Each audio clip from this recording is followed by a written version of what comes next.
வணக்கம். ஆன்மீகமும் ஆரோக்கியமும் யூடியூப் சேனலுக்கு உங்கள் எல்லாரையும் வரவேற்கிறேன். இன்றைக்கி நான் ஒரு இன்ட்ரெஸ்டிங்கான ரெசிபியோடு தான் வந்திருக்கேன். நம்ம சேனலில் தொடர்ந்து நான் ஆன்மீகம் பற்றிய சில இன்ஃபர்மேஷன், ஆரோக்கியம் பற்றி நிறைய இன்ஃபர்மேஷன் கொடுத்துட்டு வந்துட்டுருக்கேன். இப்போது ஆரோக்கியம் பகுதியில் பார்த்தீங்கன்னா முத்ராவை பற்றி நிறைய இன்ஃபர்மேஷன் கொடுத்துருக்கேன், நிறைய ஹெல்த் டிப்ஸும் கொடுத்துருக்கேன்.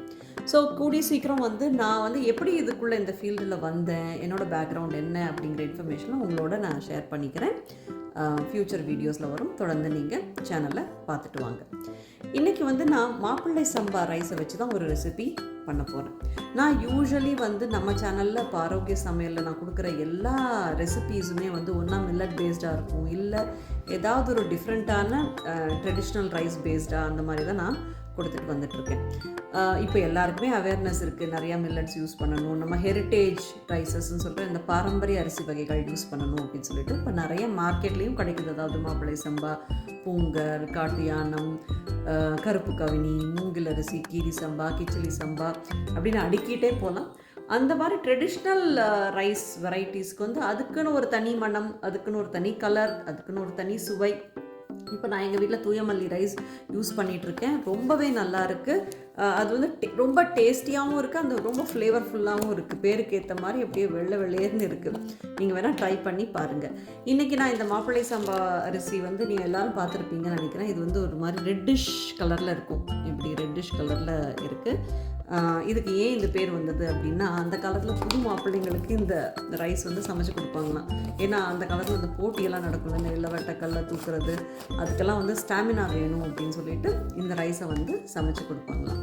இந்த ரைஸில் நிறைய நியூட்ரிஷனல் பெனிஃபிட்ஸ் இருக்குது. நம்ம அப்படியே அந்த ரெசிபி பண்ணிகிட்டே என்னென்ன பெனிஃபிட்ஸுங்கிறத பார்க்கலாம் வாங்க.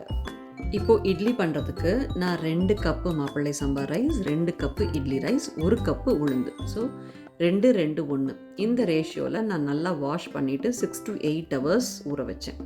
இப்போ நான் இதை மிக்சியில் தான் இன்றைக்கி அரைக்க போகிறேன், ஏன்னா குவான்டிட்டி கம்மியாக தான் இருக்குது. ஸோ மிக்சியில் நல்லா ஃபஸ்ட்டு உளுந்து அரைச்சி தனியாக எடுத்து வச்சாச்சு. அடுத்து ரைஸ் 2ஐயும் சேர்த்து தான் ஊற வச்சேன். ஸோ அது 2மே சேர்த்தே மிக்சியில் போட்டு நம்ம அரைக்க போகிறோம். ரைஸும் நல்லா நைஸாக அரைச்சதுக்கப்புறமா 2ஐயும் மிக்ஸ் பண்ணி சால்ட் போட்டுட்டு ஓவர் நைட் ஃபெர்மெண்டேஷன் புளிக்கிறதுக்கு நான் தனியாக எடுத்து வச்சுட்டேன்.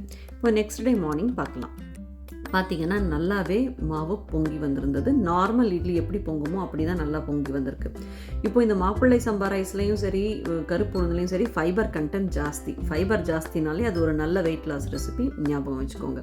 ஸோ இதில் இந்த 2க்குமே அகெயின் இந்த உளுந்துக்கும் மாப்பிள்ளை சம்பா ரைஸுக்குமே லோ கிளைசிமிக் இண்டெக்ஸ் அப்படிங்கிற ஒரு ப்ராப்பர்ட்டியும் இருக்குது. அதாவது நம்ம ரத்தத்தில் சுகர் லெவலை ஏற்றாது. ஸோ டயபெட்டிஸ்க்கும் ஒரு நல்ல ஆப்ஷன் இது. ஸோ நான் அப்போ இன்ஸ்டா பாட்டில் தான் வச்சுருக்கேன்.